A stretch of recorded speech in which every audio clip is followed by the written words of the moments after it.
Take me to church, I worship like a dog at the shrine of your lies. I tell you my sins and you can sharpen your knife. Offer me that death is dead, the good God, let me give you my life. Take me to church, I worship like a dog at the shrine of your lies. I tell you my sins and you can sharpen your knife. Offer me that death is dead, the good God, let me give you my life. Hello and welcome to Choice Conversations. I'm your host, Chris Stefanik. Today I have the pleasure of speaking with Daniel Mackler. He is an author, a filmmaker, a musician. His website is wildtruth.net. Is that accurate, Daniel? That's the best website for you? That's it, wildtruth.net. Right. He's here today, and we're going to have a nice discussion about psychology and trauma and the like. So, Daniel, welcome to the show. Hi, nice to be here. All right. So, as we get started, if you could maybe introduce yourself to the audience and talk a bit about your journey and, how you got to this point where you have, all of these various things going. Oh, brother, my journey is a strange one. I don't even know exactly where I'm at right now. Do any of us? Yeah, maybe. I think some people know better because they have a lot of stuff in their external life that kind of defines them. Right now, I don't have very much in my external life that's defining me, so it really is a very open path, and I'm not quite sure which direction I'm going. I don't really have a job right now. I don't have a home. I don't have any kids, so I don't really, and I saved a little bit of money, so I'm not really super pressured by a lot of the regular things that people are pressured in by life. I have enough food, and I do have places that I can stay. So I'm not really sure what direction I'm going. So my journey has been a pretty long one. For me at least, I'm 43. I was a therapist for 10 years in New York. I'm in New York right now, but I just got back from Africa a week ago. I've been traveling basically for the last 5 years, using New York as a pit stop. Been making films and traveling for my own education and curiosity and filmmaking and lecturing. I don't know. I haven't had a regular apartment in 5 years now, and so I'm really exploring life and trying to figure out really what I want to put my energy into in a strong way next. And a lot of I don't know. I've explored a lot of different things, and right now it's heading in certain directions, but it's also pretty open. So my journey is I think probably my biggest thing that I like to think, at least about myself, is that my journey is to grow and to keep becoming a more integrated person, to know myself better, to be more true to myself, to explore what I really want, to live my values. I like being useful to people, but a lot of times I think when I'm in a very internal place, I'm in a pretty internal place right now, I really want to be useful to myself for my own growth. And so I do put a lot of energy into nurturing myself. But a lot of my work with the outside world is about being useful to other people, helping other people nurture themselves, making writing and music and movies that are useful to other people on their personal journeys. So I guess that sounds, in a way, it's all pretty vague because it doesn't get into the specifics of what I'm doing, but that's sort of the overview of my life in 3 minutes or less. Yeah, holy smokes, that's quite a bit. So right now, it sounds like you've eliminated a lot of the chains that many people have in their lives, mortgages, jobs, leases, etc. Yeah. Just possessions. I heard one person describe possessions as anchors. Yeah. The more possessions you have, the harder it is to just get up and go somewhere else. Yeah, basically I don't own very much at all. Right. So that's, a lifestyle, the minimalist lifestyle. Very much, yeah. And you said at one point, you were a therapist for 10 years. I'm guessing you didn't, this isn't how your life has been the whole way up to this point. It's no. been, right. So, I mean, that's very outside of the mainstream. Were you at one point living more of a mainstream life with, you said you were a therapist for 10 years and, Yep, I had a home. Right, regular home, possessions and all of that stuff. Yep. And I guess what was the moment where you said, you know what, I need to explore my life. I need to cut ties with these things and really, I need to go in a different direction, a dramatically different direction. Right. Well, in my early 20s, basically from age 20 to about 24, I was constantly traveling. I didn't own almost anything, and I was going all over the world, just sort of exploring. And also through that all, just journaling like mad. And I had, that has been my most important possessions is my journals. So I still own all my journals that I have. And then I did settle down. I think I eventually just realized I didn't need to travel anymore. What I was getting out of it was not calling to me. So it took me a while to stabilize. But when I became a therapist, I had an apartment. I didn't own it. I rented it. I mean, most people in New York, unless they're rich, don't own apartments. So I rented, and I had a stable home, and I had a place to sleep every night that was mine.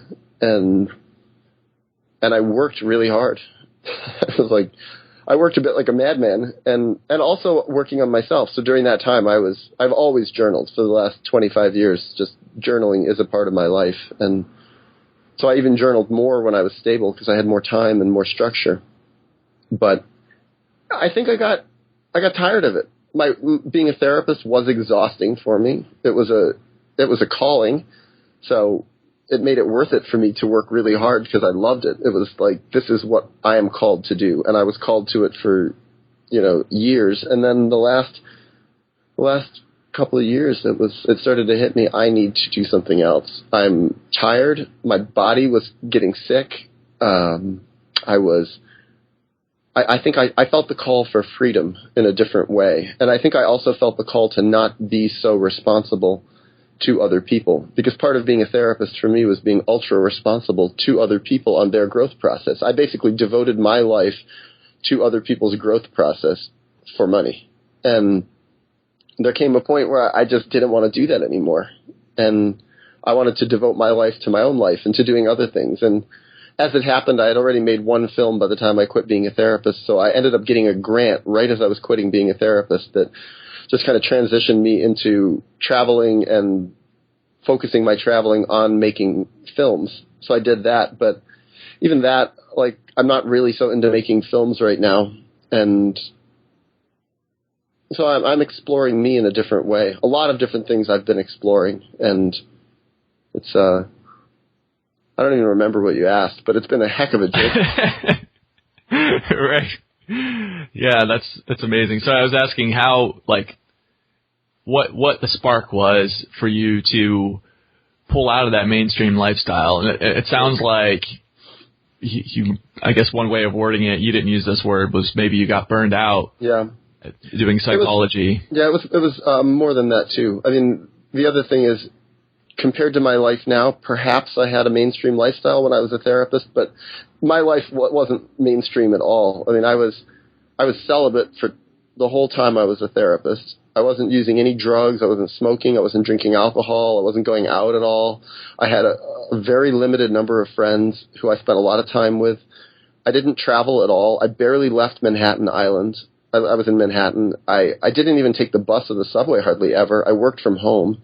So it was a complete, total devotion to growth and healing during those 10 years. And I cut out a lot of things that people would consider conventional. I hardly went out to eat. I just basically worked really hard. I was totally devoted to healing and growth and writing and filmmaking and music, but all with a healing focus. So I think part of it, in a bizarre way, was I needed to break some of the intensity of that life, which was so not mainstream. I think in some ways I've become much more mainstream since I gave up my home and gave up all my possessions. It's like I've explored romance more. That's something that I haven't explored since the 90s and since my 20s. And exploring, I don't know, living with people. Basically, the last 5 years, most of that 5 years, I've spent time living with people. And living with people of all sorts of different cultures, living with people where I don't share a common language with them, sharing beds sometimes with people, living all over all different continents. So in some ways, it's like I've gotten to really live in people's real lives, and I've adjusted to their lives. Whereas when I had my own place and was a therapist, I was calling the shots in my life. I used my own home as a place that was my sanctuary where my rules abided. My clients who came to me came into my world, and I think they could feel that it was a healing vortex, the world that was my home. And so I think by going off into the world, I've compromised a lot by living with people who just, I go with the flow really intensely. Like, I mean, my most recent example was I was in Africa, in Kenya for 3 weeks, really pretty much living entirely off the grid. And I went with a friend, and we were in people's homes for 3 weeks. I mean, 2 nights we got like a cheap hotel because we were sick and exhausted. But every other day for the 3 weeks, we were in people's homes of 3 different tribes and living in some pretty wild and intense places. And so by those people's standards, we were living a fairly mainstream life. I think it was very unmainstream for them to be taking 2 white people into their homes, but it's like, you know, we were in homes with families and children all over the place, and, you know, all sorts of things that were, you know, we had meals and sit down and have our meals with people. But I don't know, a lot of times my life is still pretty off the grid. But I think another big part of why I left being a therapist is I really had broken with my family by the end of that period of being a therapist, and it was like I wanted to just go and explore my life even further independently and with myself. And so I've been doing that. I'm basically with my parents. I haven't been in touch at all in 5 years, and it's been actually really good. And I think since, you know, some of my family is centered in New York, it's nice to get away. It's been nice to get away and be far away and really just think about my life sometimes from 10,000 miles away. Think about my existence and my history and my past, and, you know, not be in the country where I grew up, not be around the language that I grew up in. Not that I'm escaping, but just sometimes I think traveling and the freedom I've had has been a real chance to get perspective on my existence, my history. Right. All right, so let's see, there was a lot of areas we could explore with what you just threw out there. Sure, I'm throwing stuff out. You go with whatever you want. Right, so if it's cool by you. Oh, absolutely. No, this, you know, Choice Conversations, it's all about just having an enjoyable conversation. It's real laid back, and hopefully everybody involved in the show, be it me, the guests, the listeners, are having a good time and learning something. So, sure. So this is definitely an interesting conversation on my part. So just listening to your story and how fresh and different it is compared to how, you know, most people living in the mainstream, what, you know, it's, yeah. You know, you sound like you're coming from another planet compared to what most mainstream people, I think, would, you know, if you looked at their lives and looked at yours. So an example of that would be the celibacy thing. I mean, outside of the priesthood, you know, that's a pretty rare thing in the United States. So maybe could you talk about that? How long were you celibate? What was your reasons for doing that? What did you learn from that, et cetera? Sure. Well, the first thing, if I can just argue for a second, I think there's a lot of people who are celibate. I think that, I mean, I meet tons of people who are celibate. I think a lot Really? Interesting. Yeah, sure. I think especially a lot of older people, they've just been through it, and they're just not necessarily into having a romantic or a sexual relationship. Maybe their partner has died, or maybe they're just single, or maybe they've been through a lot of shit in their relationships, and they're like, I need a break for a while. I think a lot of people go through breaks. And I think even people who are fairly mainstream often go through a year or two, or, you know, maybe more, of just being single, not being physically intimate with anybody. But I think for me it was 12 years, and it was, I ended my relationship with my last girlfriend in 1999, and I had noticed at that point that I was doing certain patterns in my relationship with her that I'd done in my relationship with my previous girlfriend, and that I didn't feel were healthy.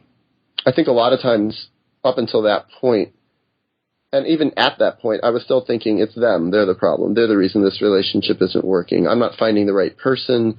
They have certain issues that they're not working out, that doesn't make them ready to be in a relationship, maybe not with anyone or maybe just with me.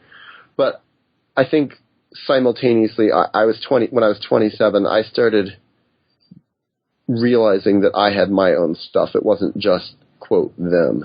And so whatever issues they had, it was like I was still picking those people. But also, I had a lot of unresolved childhood stuff. And I was starting to connect my unresolved childhood stuff, my traumas, my relationship with my mother and my father, with what I was playing out in my relationships with my girlfriends. And I didn't like what I saw. I didn't like my own behavior. I saw that I was doing stuff that I thought, this isn't cool.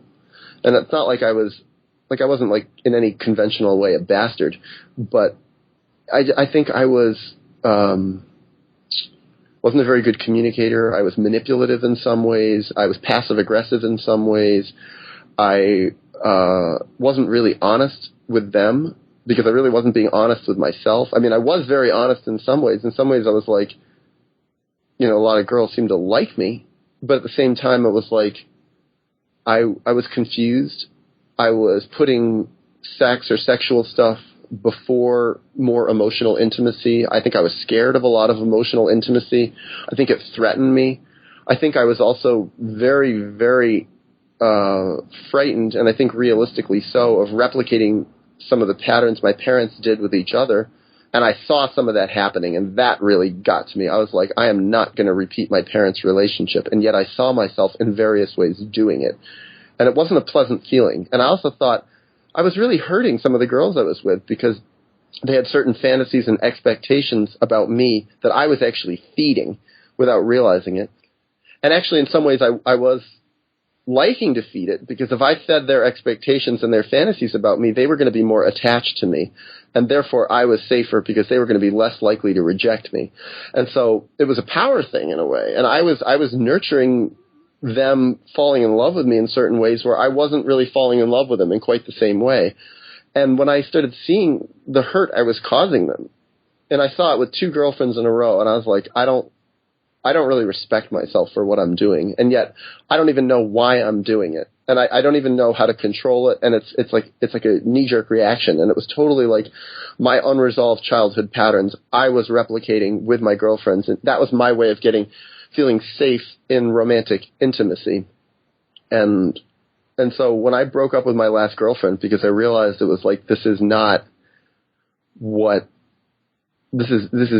who I want to be. This does not make me feel good. I was not so quick to jump into a new relationship. I started trying new things, like being single for a while. I still did date occasionally, but when I dated, I was like, I wasn't being physical for a long time. I wasn't jumping in to kiss anybody or get into bed with anybody. Instead, I just wanted to get to know people. And what I found is that by slowing it down in the physical intimacy department, I started really getting more clearly able to see who I was involved with, who I was interested in romantically, and seeing also some of my own patterns and seeing how I felt about them.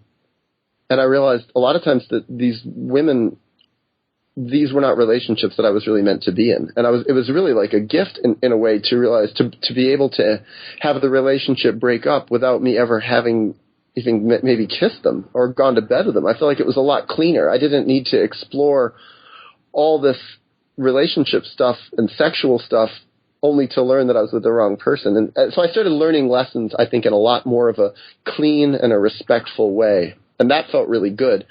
And then eventually I started realizing I don't really even want to necessarily be involved with anyone, physical or not. And I think I got much more into my relationship with myself and my history. And I started in a much more intense way exploring my history, especially with my mother and father, probably most especially my mother, and really getting it. Really, I think celibacy really helped me get into my history of trauma in relationship with my mom. And I wouldn't have guessed it. I thought I knew myself really well at 27, 28, 29, but it was like 32, 33, 34, after 3, 4, 5, 6 years of celibacy, I was really like finding a lot of very, very painful stuff coming up. And it was amazing to me because I knew that if I was going to ever be healthy and ever going to be in a healthy relationship, I had to work this stuff out. Whereas before, I wasn't really even aware of that. So I really started devoting myself. Now I said, I'm celibate. By the time I was in my 30s, I was like, yes, I'm definitely celibate. I'm not interested in romance. I don't want to get involved with anyone. I'm not open to dating. People would say, oh, what's it like to be single? And I'd say, I'm actually not single. I'm not single implies you're looking for somebody, and I'm not looking for anybody. I'm not single. I'm in a relationship with myself. And it was a long and intense process, and I would say I really changed profoundly, so that I've really only been in one relationship since I came out of celibacy.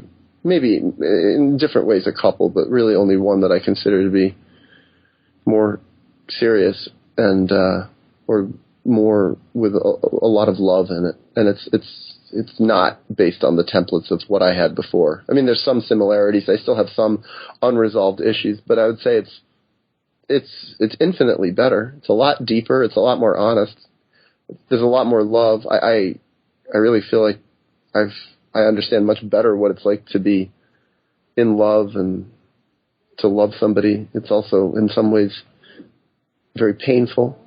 It taps into a lot of deep stuff and longing, and I don't know. I'm still very much exploring this, and it's I'm still pretty careful around the sex department. I'm still, maybe even you could say I'm still sort of celibate, but it's different because I have been exploring love.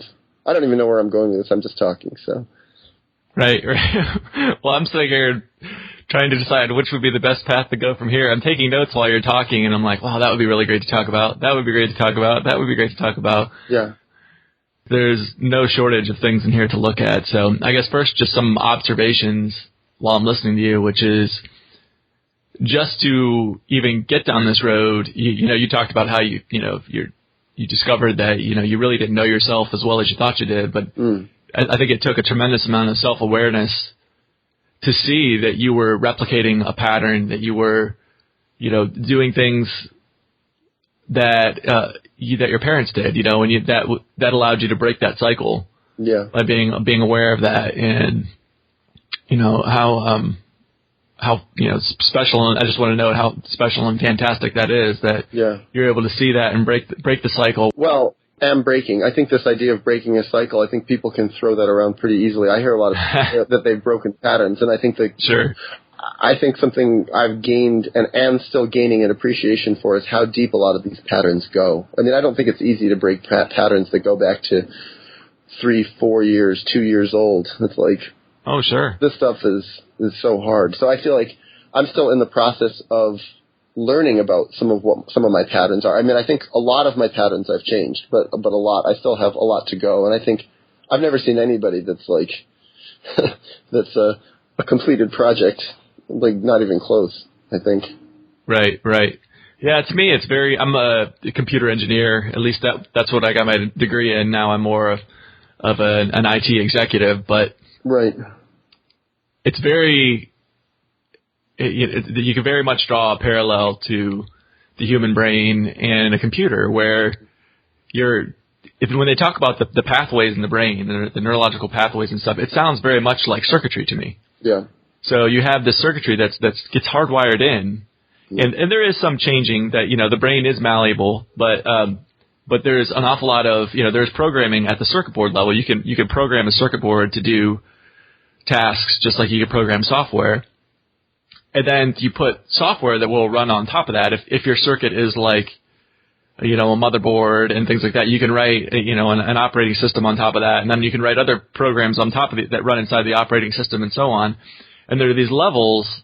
And when you start developing self-awareness and working on healing and trying to break those patterns, it's really, really hard to get down and actually rewire the circuitry. You might be able to slap, you've got Windows operating system up and running that's, put in there from childhood. It's relatively easy to install a new program to run inside Windows. Now, to actually get a different operating system to change, you know what, I don't like Windows anymore. I'm gonna go with a newer version of Windows. That's a little easier. But okay, I don't want Windows at all. I want to run Linux, a whole rewrite, because that's a lot more difficult. At some point, you get to the point where, this is all still running on top of hardware. That's, right. And yes. The amount of change that I can do to that hardware, because the wiring in the brain is only goes so far, So it's like you said, there's patterns in there that are awfully hard to change.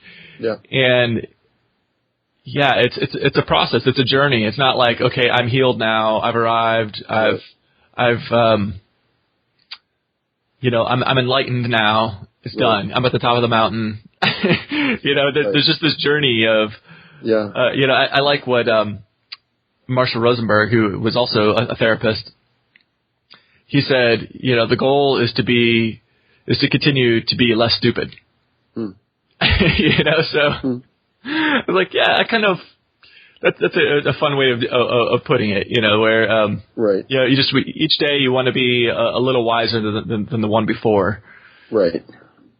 So. Yeah, I think the computer thing you gave is a good analogy. I think, it makes sense. I think the one way I would say that it's different from people is, I think, really makes a big difference for people when they do their growing and changing and learning about themselves is their social context. And I think computers are more like isolated beings. I don't know, maybe you know more about that than I do, but I think like people can change so much faster and in so much deeper ways if they're doing it in safer environments. And if they're in environments that are less mature, less insightful, less healed, with people who are more critical of them and more blind, it's a lot harder to grow and change. So I think for me, a big part of it also for me has been exploring my growth in different contexts and around different people and in different situations and learning about that too.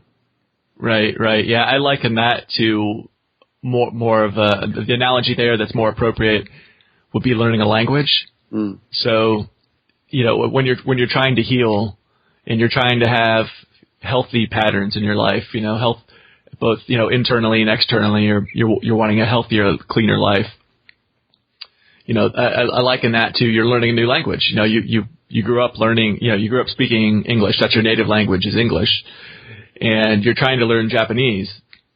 If you're trying to learn Japanese on your own, and everyone around you is speaking English, nobody speaks Japanese, it's going to be tremendously more difficult to learn Japanese. That doesn't mean you can't do it, but where if you're around people that are speaking Japanese, they're fluent in Japanese, especially, if they're fluent in it and you're fully submerged, it's going to develop a lot faster than where it's going to, you're basically, if you're around people who are not speaking Japanese, you're never going to be fluent in it. It's just not going to happen. And if you're not actually speaking it with people around you. So, yeah, it's, an environment is huge. I tell people,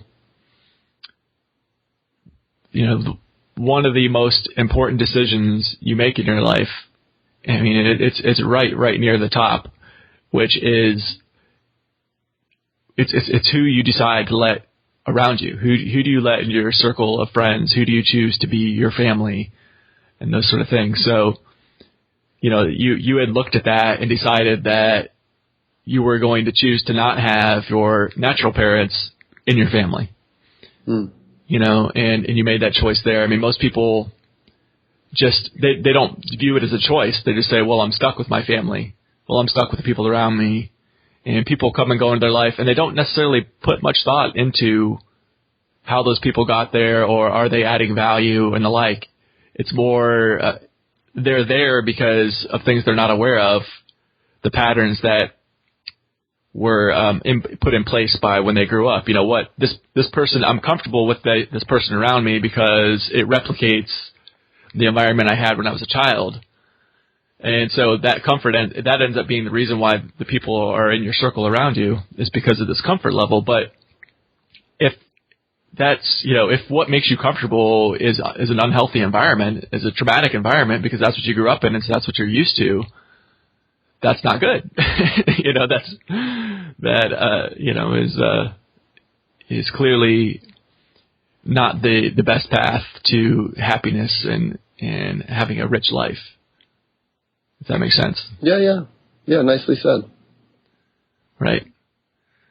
So I guess you had talked about your home was a healing vortex. I really like that language. And you've said, healing is a theme I'm hearing all the way through, even from an earlier age, from before you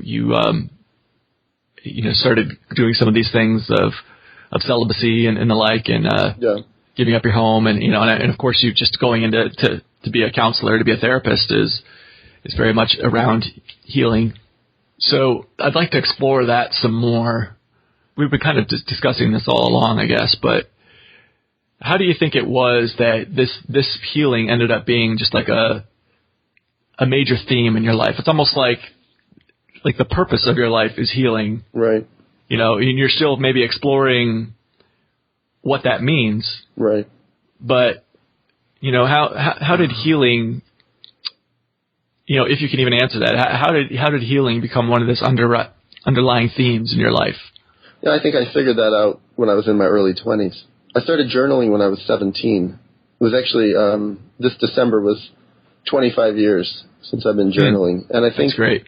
I think journaling brought me to it. And something in me it found me. I think by the time I was 21, probably 21 or 22, it was clear that I had a lot of internal exploration to do, and that was what was really calling me in my life, to really explore myself and to get to know myself better.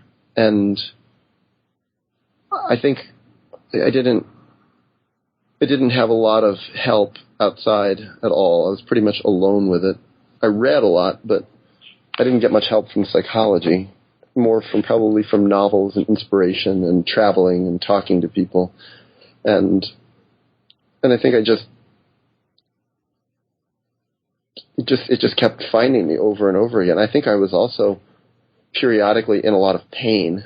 And I think that pain kind of, by not denying it and not pushing it away and burying it, it kind of brought me to my core much more. It kind of gave me more of a direction, because I wanted to figure out what was causing it and why was I having this. And it wasn't like I had an easy transition into adulthood. It was actually quite difficult. I had no idea what I wanted to do or what I was supposed to do, and or work or anything like that. So it was really like there was a lot of open questions, and they were not easy. And I think figuring out myself and who I was and what was right with me and what wasn't right for me, what of my behavior was good and what wasn't, all these things really led me in a direction of trying to improve myself and trying to make better decisions for myself, and growing. And I think I kind of use the word growing and healing interchangeably. So I think I just kept growing. I never stopped. And I think I realized that I needed to keep growing. And so I just stayed on that path very, very intensely. And, I think I've also done a lot of exploration. I've done a lot of things that are just trying things, testing things. I don't know, like a lot of my life still. I'm willing to do things that are pretty unconventional sometimes, and off the grid, out of the mainstream, and do things that wouldn't necessarily seem like they're so healing related, but are more like. I think another thing just comes to my mind is I was a very curious person, And so if something struck my curiosity, I think maybe it's a question of privilege also, because of my education, and I always could work, and I was good at saving money. So I a lot of times had the freedom to just explore my curiosity, not work for a while, travel, do things, go to different places, learn other languages, explore other cultures. And so I think a lot of that, really getting a broader view of the world, also really motivated me to keep growing and keep learning, and also to just make sense of some of the bigger questions of what's happening to our planet. What are all these different cultures? What about all these different religions and different political systems and different economic systems? Trying for me to make sense of all that, to find truth in the middle of it. Because I think on a personal level, I was trying to find truth inside myself, so I didn't have to lie to myself, because I was raised much more to lie to myself. That was normal. And so for me, breaking out of my family was a long, and still is, a process of becoming more honest with myself and finding truth within myself, and not anchoring myself to a lie, but also to find truth in the world, to find truth in other people, to recognize truth when I see it, and to come up with what is reality, what's really happening. Because I think for me, it's like healing myself is definitely not enough of a goal. That doesn't sustain me. It's like I see us as a social species, so it's like helping other people heal and helping other people help themselves heal, but also looking at our whole planet and realizing my little world that I came from, my screwed up self and my screwed up family were a really good microcosm for what's going on everywhere on the whole planet. How we're messing up the earth, and people are hurting their children, and people have terrible relationships with each other and are, politically and economically exploitative. So for me, it's like my focus has gotten much broader, especially as I've gotten more rooted in the truth of myself. I've been able to look outside myself and expand it, and expand my mission to something that's much more global, much more intercultural. I don't know if that all makes sense, but that's sort of where my trajectory is going now. Interesting. So you were talking about your mission, and I'm not sure that we ever really got, any kind of a clear idea of what that was.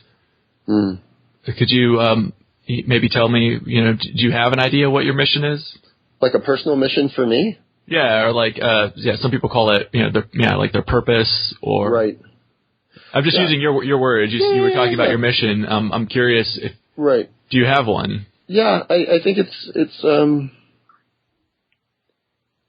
complex. Simple in some ways, probably. I mean, I think part of me is I want to keep healing and keep growing optimally. So I keep really taking my trajectory at the maximum pace that I can handle, to keep becoming more myself and know myself better, but also to share what I've learned with the world, help other people do it, be strong, stand up more, be more public about what I've learned and what I've found, be more brave, be willing to take more flack from the world, take more criticism, more rejection. And also, ultimately, my goal is to help other people heal, help the whole planet heal. I mean, I see the whole world as suffering from what parts of me still suffer from, and what I used to suffer from a lot more, of just being so traumatized, so exploitative and polluted and traumatized and dishonest and screwed up and overpopulated. These are the things that I see.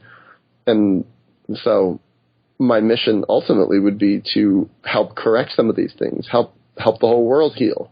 And so I'm trying to figure out how to do it.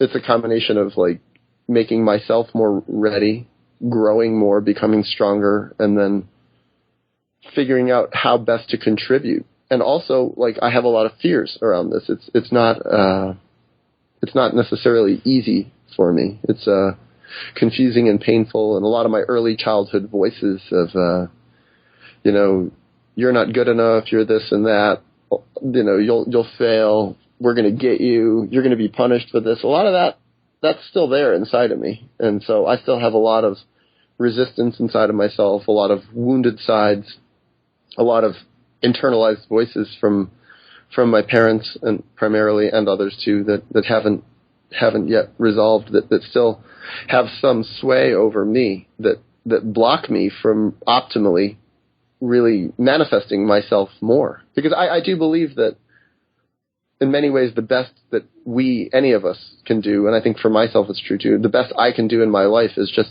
to be the most manifested me that I can be. And that if I can really do it, is a gift. I think anybody who can do that offers a real gift to the world. It offers a beacon of light for other people to use as an example to grab onto. And in some ways, I think I've done it. In some ways, I think I've done it pretty well. And I find it happens often where someone will ask me, "What are you doing?" And I say, "I'm really lost right now. I don't have a clue what I'm doing. I feel like I'm like not really manifesting very much." And people will say, "Manifesting much? Look what you've done." And they'll describe some of the things I've done. And for me, I tend to not think too much about the work that I've already done and instead focus on what I want to do and what I'm in the process of doing. And I'd say in some ways I'm in a sort of a lost phase where I'm internal. I'm not manifesting a lot right now, and I'm exploring. So these are all part of my mission. It's like, I think, building up my fuel reserves and getting stronger. That's part of my mission. And ultimately, yes, to manifest much more. And I don't feel like I've done it nearly anywhere near my optimal capacity. Great. Yeah. So you're talking about, among other things, that you have like internalized voices of your parents, these wounds that are still there affecting you. And, all this, it sounds a lot like interfamily systems therapy.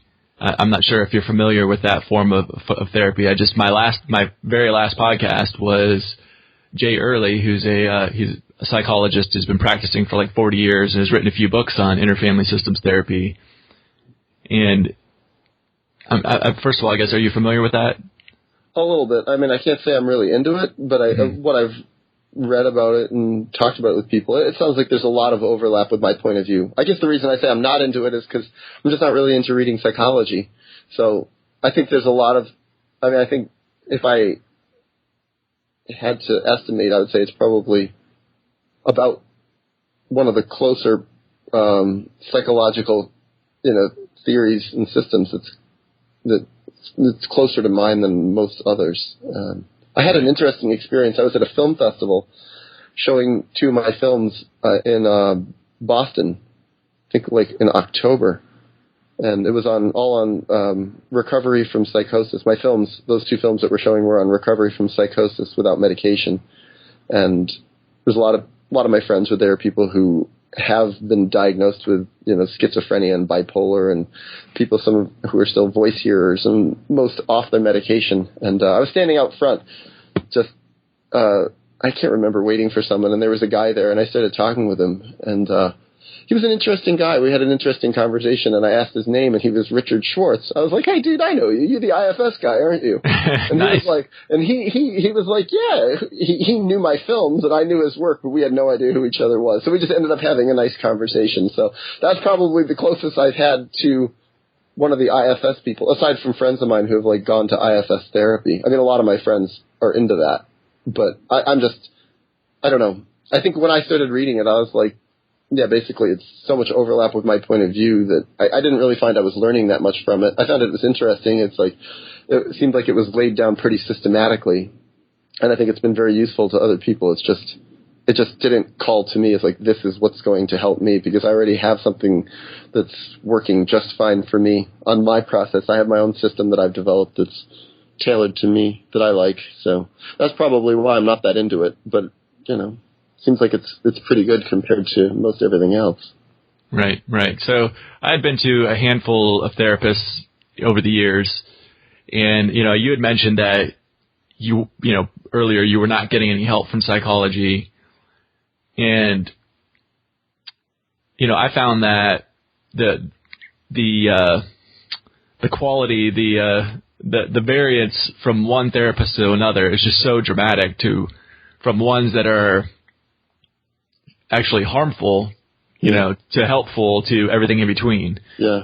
And you just don't know what you're going to get. It's a total crapshoot. And I did find by far the most value was from interfamily systems therapy. That one just seems to work really fantastically and really quickly.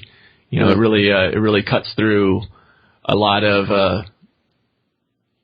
the bullshit that goes on in your head, a lot of the stories you tell yourself. Right. And you can really get deep quickly and get to those childhood wounds very quickly. Right.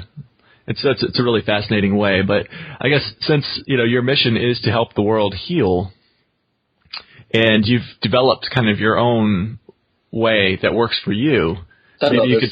I mean, I'd say it's pretty useful for others too. I mean, I was a therapist for 10 years, so. Sure. Maybe you could talk about what is it that you tell people? How do you help people to heal when? Well, I guess it really depends on what someone's coming with. I think for me, when I was a therapist, it's people come with such a wide variation of stuff that's troubling them that, I mean, some people I think have a much more difficult time accessing, you know, childhood experiences. Some people don't want to deal with that. So I think I was not particularly dogmatic about the type of therapy I did. So it really, from one person to the next, could look completely different. I tried to tailor it to whatever it was that people wanted and what they could best use from me. But ultimately, I mean, if I had my wish for a type of client, and sometimes I would get people like this who would come to me, and they would be people who really wanted to explore the childhood roots of whatever it was that was causing them pain and causing them suffering. And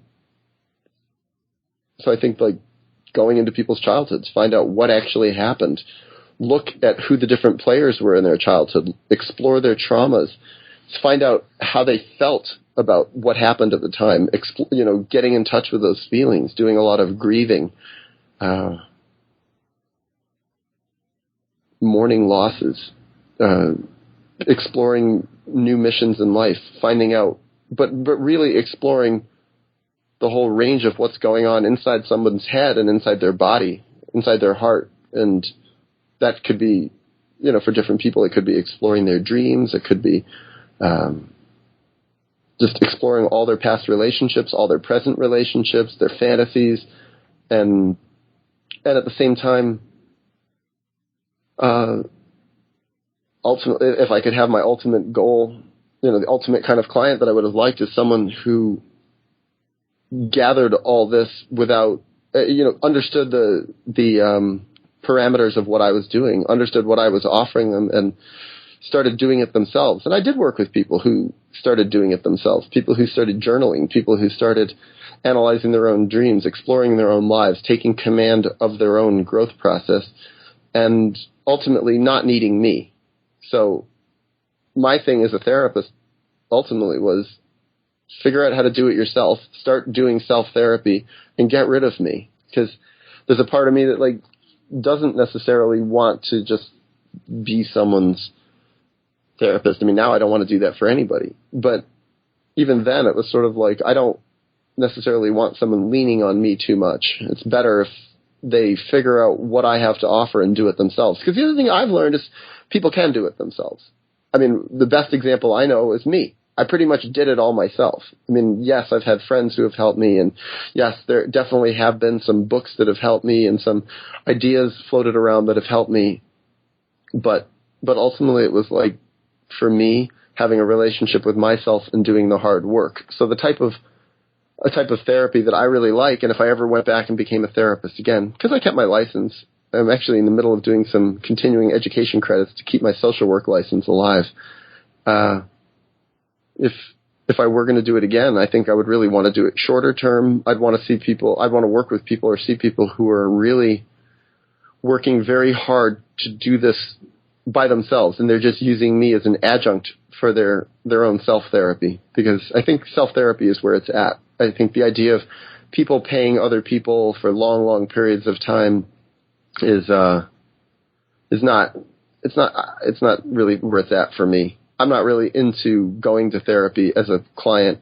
I mean, I guess if something came up and I found a really good therapist, I'd probably consider going, but I'd much rather do it myself. And since I feel like I've been really quite successful on my process of doing it by myself or with people around me who I don't have to pay, then I'd rather not have to pay for it. And the same goes for, like, I'd rather see someone do it by, finding some of my ideas that are out there for free on the web and applying them to themselves and never having to pay anything. And I think it's much more empowering to do it by oneself, from within oneself, motivated from within oneself, on one's own time, with people who aren't being paid. So I'm all for the free therapy thing, and doing it oneself.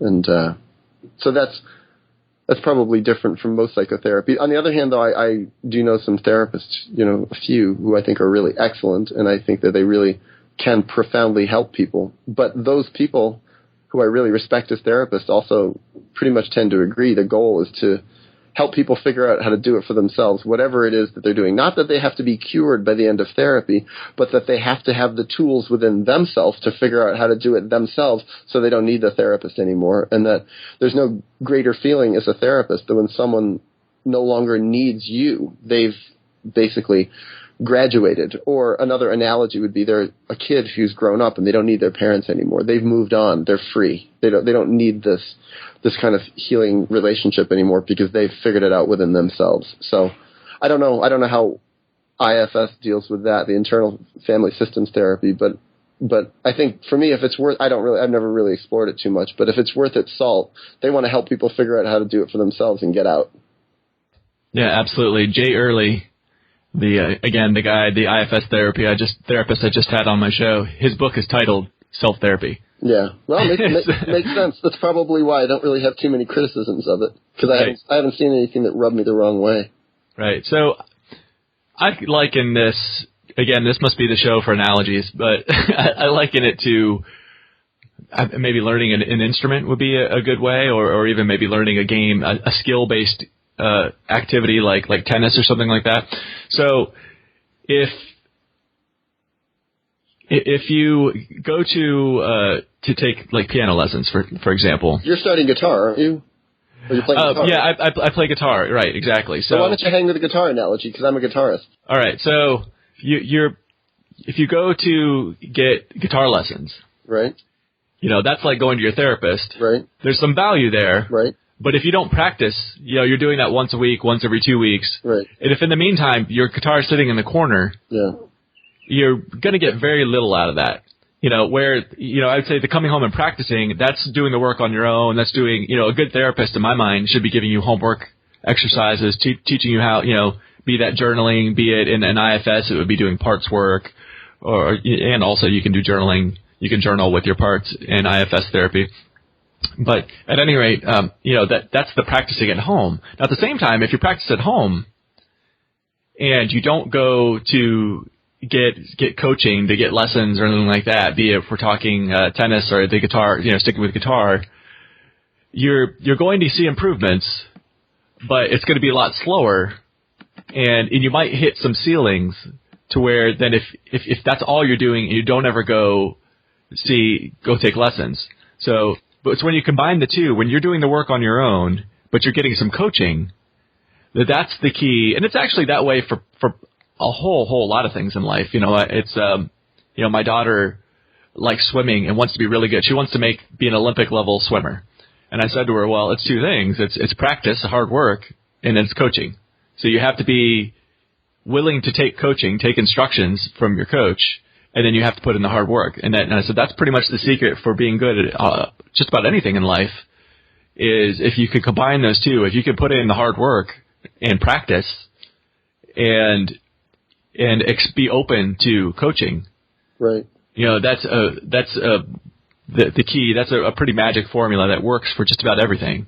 So, I view it that way. So I'm at this point now where I will, I do IFS therapy myself. I do parts work, but if I get stuck on something, if there's something that's giving me trouble, I will then call up a therapist, schedule a session, and that's enough to work through it typically. And then I can go back to just do it myself. I don't, it's the same thing with guitar. I'm still learning guitar, so I'm not at the point where I'm telling my guitar teacher to go away. I still meet, every week or every other week and have a lesson. But I could see at some point reaching the point where I'm like, I don't really need to have lessons anymore unless I get to the point where I'm stuck. Maybe I'm learning a classical piece that is challenging me and I'm stuck. And I'm like, okay, then that's when I call up and schedule a lesson and come in. Okay, please help me get past this part. What am I doing wrong? Maybe, maybe I need a tune-up on my form. My form may have gotten a little sloppy or whatever it may be.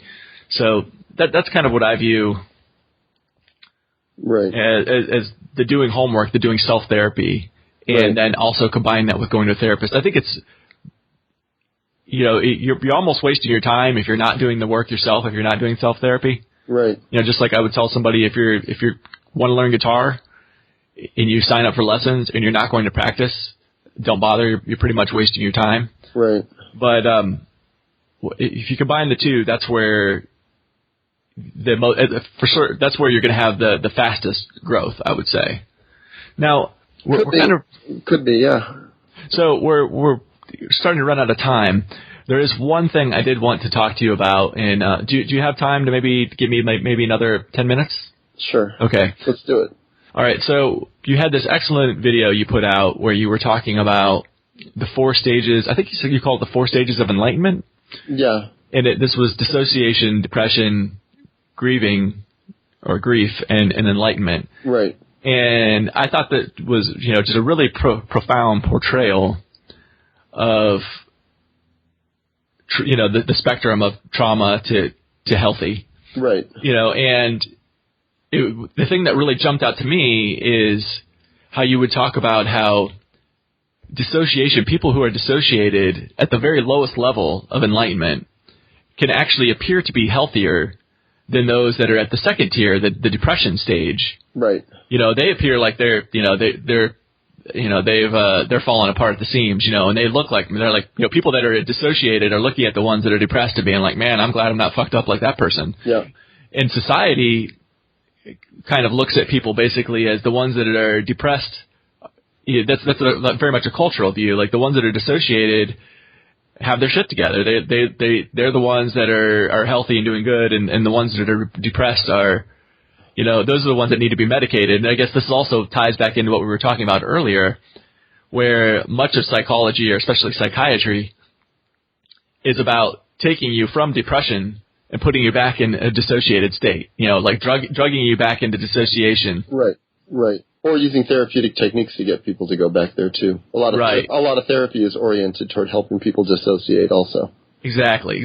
So I guess, so people understand what it is we're talking about, maybe if you could just give a quick rundown of these stages, or at least dissociation and depression, since that's what we're really talking about right now, and then we can go from there. Sure, I'll do my best. I'm trying to think when I wrote about those 4 stages. It was probably 10 years ago. I probably would use somewhat different language now. I don't use the word enlightenment too much anymore.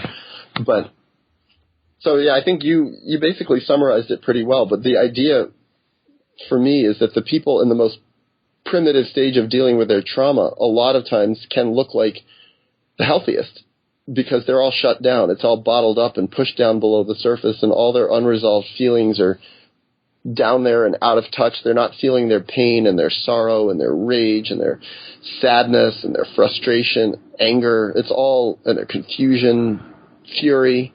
It's all pushed way down. And so I think on a parallel, that's the world. A lot of the world is like that. Very, very dissociated. Absolutely.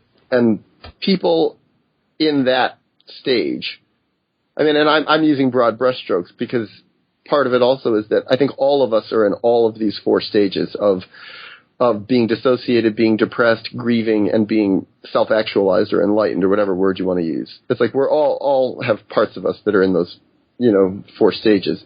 And the world also is in those 4 stages. But I think the bulk of the world, and I think the bulk of most people, is dissociated. And I think the people who are in the dissociated place, and the world being in that dissociated place, is the place where it's easiest for people to pass on their traumas, because they're so split off. Dissociated meaning they're not associated. They're split off from all their unresolved feelings, their traumas. They're the people who are most likely to just strictly, directly replicate it onto other people, because they don't even know what they're doing. They don't even know who they are. They're out of touch. And for people to start coming out of dissociation. If someone has listened to this whole show, I guess they heard me talk about when I was younger and sort of how my pain came and found me when I was in my early 20s. You asked the question of, like, what sparked me to get on this healing path, to devote myself to healing, and it was pain coming up. And what it was I was much more dissociated when I was a teenager. I wasn't crying. I wasn't grieving. I thought my family was great, even though my mom was like a crazy alcoholic and my dad could be really a real asshole and really abusive. It's like I thought that my family was awesome. And there was a lot that I could pick out that was correctly good. I mean, my dad had a good business and worked hard. My parents were both really educated. I got a great education. I got a lot of opportunities to see the world and learn stuff. And, you know, I had a lot of support about going to a really good college, but I was very dissociated. And what happened is when I started I think life was making it hard for me. I wasn't transitioning and becoming the adult I wanted, and pain started coming up. And what happened is that pain coming up was my depression finding its way out. It was a really strong, internally motivated desire to heal, and my dissociation was cracking.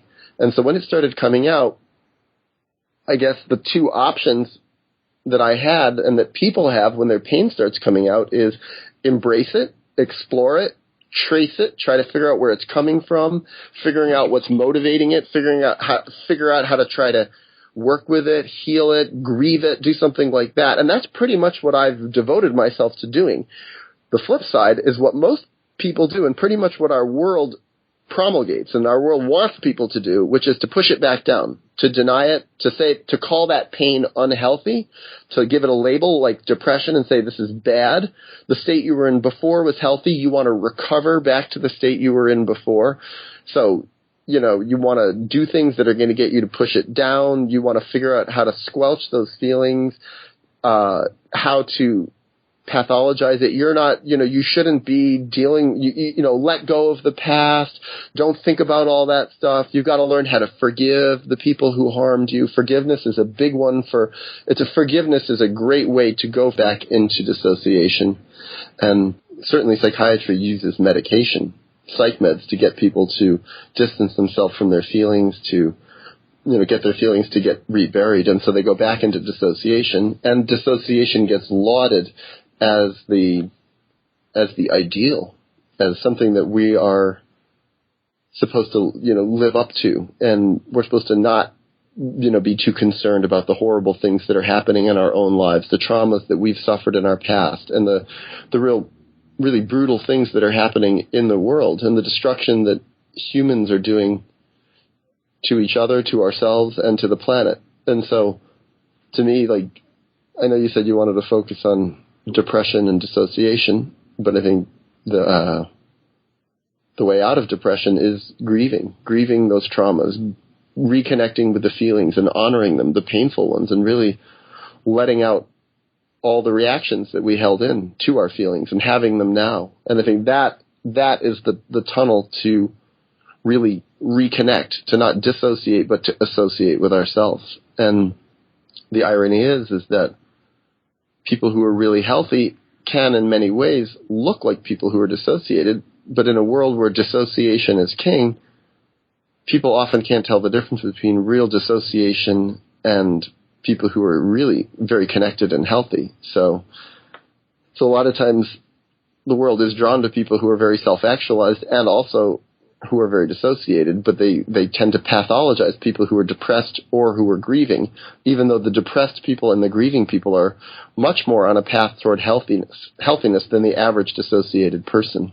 So, and I think even within ourselves, a lot of people do that. I think I've done it and still probably do it in some ways, is we can find a lot more comfort in feeling dissociated. It's easier to sleep at night. It's easier to have normal relationships in a very screwed up world, just kind of being dissociated. But feeling depressed and feeling lost and pained and also grieving it's a very hard way to live. It's a very stressful way to live. So I think there is a pull within people to go to one or the other pole, to really heal and put a huge amount of energy into healing, or to put a huge amount of energy into burying everything and staying dissociated. So I think, and some people, do get really stuck in depression, and sort of they get stuck on that border of depression and dissociation, just in a place of misery. And but I don't think it's many. I think most are really heading in one direction or another. Right. Yeah, and lately I've been really into reading positive thinking books, and what I've found is that a lot of the things that they say to do in positive thinking is trying to get you to dissociate. I believe it. So like The Secret is, one of the best-selling positive thinking books out there, and there's a documentary and the like. And, a lot of the things that they say are really high quality. There are a lot of things that could really help you. Like they recommend meditation and having a gratitude practice and things of this nature. And there's a lot of good stuff in there. But but here's what I'm talking about, where they encourage dissociation is, they're wanting you to be positive. If you think negative, then you'll have negative things in your life. If you think positive, you'll have positive things. They'll even say in there, they said, there's a shortcut to this because, the brain's always going, you're always having thoughts, is feelings are your shortcut to mastering the secret. So if you're having positive thoughts, you're going to have positive feelings. If you're having negative thoughts, you're going to have negative feelings. Right. So if you monitor your feelings and can start, increasing your awareness, which on the surface it sounds like a good thing to be doing, right? Increasing your awareness. But if you increase your awareness, you can tell when you're going down the path of a negative thought by if you have a negative feeling. So, and they said, anytime you're feeling these things that are unpleasant feelings, like, anger or sadness or frustration or whatever, that's your cue to say, you know what, I'm starting to have negative thoughts. I need to immediately switch these into positive thoughts. And they give you some tactics for doing that, to turning your brain around. When you do this, try this, so you can quickly get out of that negative thinking and go back into positive thinking. I'm like, oh my God, this is telling you to dissociate. Right on. And so I really like a lot of the things that I read in these positive thinking books, and I'm doing a lot of positive thinking exercises that have been really, really helpful for me. But I'm trying to keep a real close eye on not having it be something that gets in the way of my healing, that gets me moving towards a dissociated state, as opposed to being, closer to that enlightenment and self-actualization. So right. That's something I'm going to go do a whole podcast on positive thinking at somewhere down the road, where, I'm going to go into how I'm trying to use positive thinking exercises to actually help me to become more self-actualized. So have it work in my favor, rather than where, if you follow to the letter some of what the things they say in these books, it could actually lead you to be dissociated. So, but that's for another show right there. That's going to be a whole show itself. So, all right. Well, I've had you on for a long time, and I want to be, respectful of your time. But before I let you go, I did want to give you a chance to tell the listeners where they can find more from you and the like. Oh, well, my website is wildtruth.net, but I haven't put much up on it recently. I don't know. But I have a lot out on the web there. If you just Google my name, Daniel Mackler, you probably can find a lot of stuff. And who knows? I'll probably be putting out a lot more at some point. We'll see. But it's been nice to be on here. Thanks, Chris. Yeah, no, it's been my pleasure. And like I said, if you're working on your mission and you want to help to heal the world, hey, I would love to be able to help you with that. So when you've got something a little more concrete that you figured out how you want to start doing that, let me know, and I'll have you on again and we can talk about it. Cool. Well, it's been a pleasure. All right. The pleasure is mine, for sure. So, all right, take care, Daniel. Bye-bye. Take me to church, I worship like a dog at the shrine of your lies. I tell you my sins. Hey, gang, this is Chris.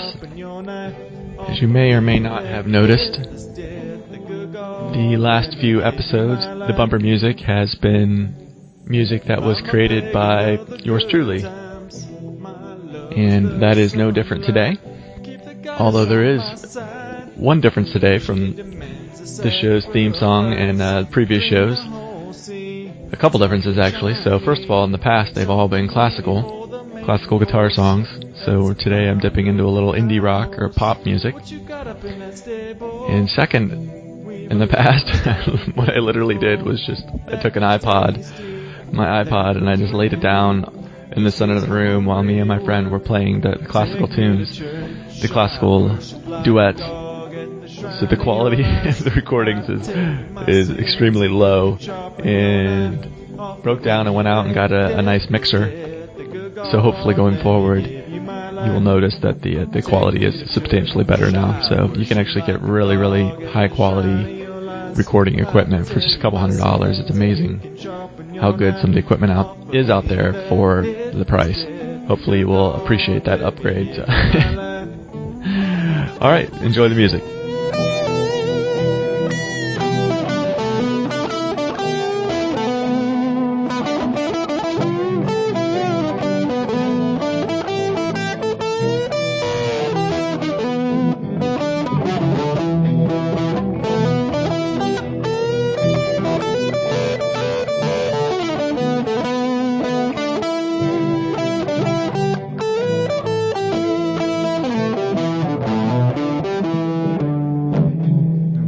Masters or kings, when the ritual begins, there is no sweeter innocence than our gentle sin.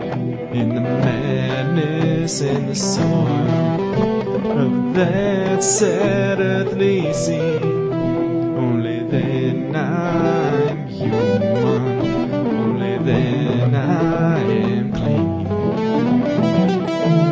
Oh, oh, oh, oh. Amen, amen,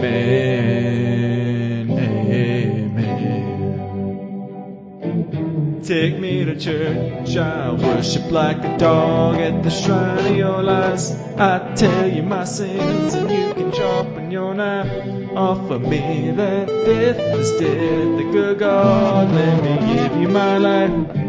Take me to church, I worship like a dog at the shrine of your lies. I tell you my sins and you can sharpen your knife. Offer me that death is dead, the good God, let me give you my life.